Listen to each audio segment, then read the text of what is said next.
Hi മക്കളെ, അങ്ങനെ നമ്മുടെ +1 ക്ലാസ്സുകളൊക്കെ ആരംഭിച്ചിട്ടുണ്ട്. ജൂൺ 18-ാം തീയതി ആയിരുന്നു നമ്മൾ +1 ക്ലാസ്സുകളൊക്കെ തുടങ്ങിയിട്ടുണ്ടായിരുന്നത്.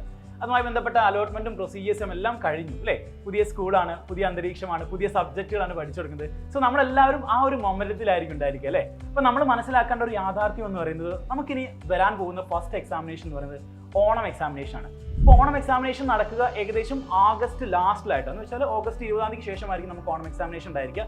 സോ നമ്മളിപ്പോഴും പുതിയ അന്തരീക്ഷത്തിൽ, പുതിയ സബ്ജക്റ്റ്, പുതിയ സ്കൂള്, പുതിയ ഫ്രണ്ട്സ്, ആ ഒരു മൊമെന്റത്തിലായിരിക്കും ഉണ്ടായിരിക്കുക അല്ലേ. അപ്പോൾ ഭൂരിഭാഗം പേരും ആ ഒരു മൊമെന്റത്തിൽ തന്നെയായിരിക്കും ഉണ്ടായിരിക്കുക. മക്കളെ, നമുക്ക് ഇനി അങ്ങോട്ടുള്ള ഓണം എക്സാമിന് പ്രിപ്പയർ ചെയ്യാനുള്ള സിലബസ് എന്ന് പറയുന്നത് വളരെ അധികമാണ്. 6 സബ്ജക്റ്റുകൾ നമുക്ക് പ്രിപ്പയർ ചെയ്യാനുണ്ട്.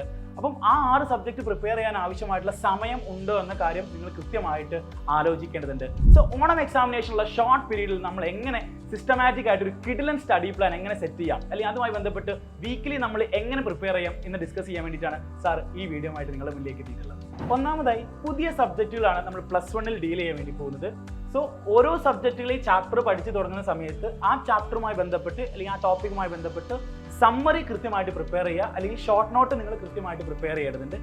കൂടാതെ ഒരു പാർട്ട് അല്ലെങ്കിൽ ഒരു ടോപ്പിക് നിങ്ങൾക്ക് സംശയമുണ്ട് എന്നുണ്ടെങ്കിൽ ആ ടോപ്പിക്കുമായി ബന്ധപ്പെട്ട വീഡിയോസ്, എന്ന് വെച്ചാൽ യുവ ബാച്ചിലാണെന്നുണ്ടെങ്കിൽ നമുക്ക് പേൾ വീഡിയോസ് കണ്ടുകൊണ്ട് ആ ടോപ്പിക്ക് കൃത്യമായിട്ട് ഒന്നും കൂടി മനസ്സിലാക്കാൻ വേണ്ടി സാധിക്കും. അങ്ങനെ മനസ്സിലാക്കി കഴിഞ്ഞാൽ ആ ടോപ്പിക്കുമായി ബന്ധപ്പെട്ട 2 ചോദ്യങ്ങൾ നിങ്ങൾ നിർബന്ധമായിട്ടും വർക്കൗട്ട് ചെയ്യുകയും, കൂടാതെ നമുക്കറിയാം 6 സബ്ജക്റ്റാണ് നമുക്ക് പഠിക്കാനുള്ളത് അല്ലേ. ആ 6 സബ്ജക്റ്റിൽ ഏതാണ് എൻ്റെ ടഫസ്റ്റ് സബ്ജക്റ്റ് എന്നുള്ള കാര്യം നിങ്ങൾ തുടക്കത്തിലെ മനസ്സിലാക്കുക. ഇങ്ങനെ മനസ്സിലാക്കുന്നതിലൂടെ നമുക്ക് ആ സബ്ജക്റ്റ് പഠിച്ചെടുക്കാൻ വേണ്ടിയിട്ട് കുറച്ചധികം സമയം ഇൻവെസ്റ്റ്മെന്റ് ചെയ്യേണ്ടതുണ്ട്. സോ ആ കാര്യം പ്രത്യേകം ശ്രദ്ധിക്കുക. രണ്ടാമതായി, നമുക്കറിയാം നമ്മുടെ +1-ലെ സിലബസ് എന്ന് പറയുന്നത് ഭയങ്കരമായിട്ട് വാസ്റ്റ് ആണ്. സോ ക്വസ്റ്റ്യൻ ഇടുന്ന രീതിയിൽ, ക്വസ്റ്റ്യൻ വരുന്ന രീതി ഭയങ്കരമായിട്ടുള്ള ട്വിസ്റ്റിംഗ് ആയിട്ടുള്ള ക്വസ്റ്റ്യൻസ് നമ്മൾ കണ്ടു തുടങ്ങിയിട്ടുണ്ട്. സോ അതുകൊണ്ട് തന്നെ ഓരോ ചാപ്റ്ററിലെയും പ്രീവിയസ് ഇയർ ക്വസ്റ്റ്യൻസ് വർക്കൗട്ട് ചെയ്യുക എന്നുള്ളത് വളരെ പ്രധാനപ്പെട്ടതാണ്. നമുക്കറിയാം ഇനി വരാനിരിക്കുന്ന ഓണം എക്സാമിനേഷൻ ആണ്.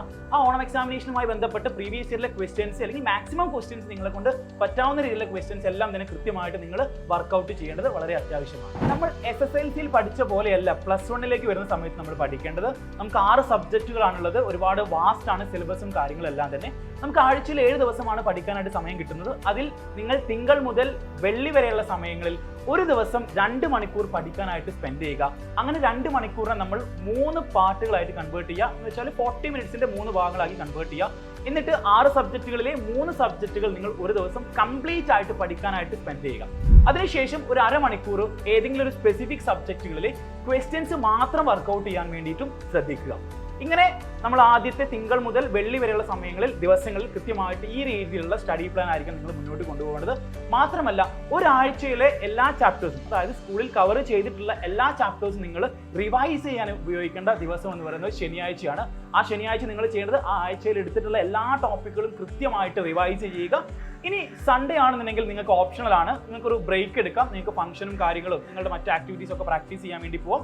അപ്പം ഈ സൺഡേ നിങ്ങൾക്ക് വേണമെങ്കിൽ നിങ്ങൾ എന്ത് ചെയ്താൽ മതി, നിങ്ങളുടെ ചാപ്റ്ററും അല്ലെങ്കിൽ റിവിഷനും ഒക്കെ തുടങ്ങിയാൽ മതി. അപ്പോൾ ഈ കാര്യങ്ങൾ സെറ്റ് ചെയ്തുകൊണ്ടായിരിക്കണം നിങ്ങളുടെ തിങ്കൾ മുതൽ ഞായർ വരെയുള്ള ദിവസങ്ങളിൽ നിങ്ങളുടെ സ്റ്റഡി പ്ലാൻ മുന്നോട്ട് കൊണ്ടുപോകേണ്ടത്. സോ ഈ കാര്യങ്ങളെല്ലാം ശ്രദ്ധിക്കുക. വരുന്ന ഓണം എക്സാമിനേഷൻ നമുക്ക് തകർത്ത് പഠിക്കാം, ഉഷാറായിട്ട് തന്നെ പഠിക്കാം.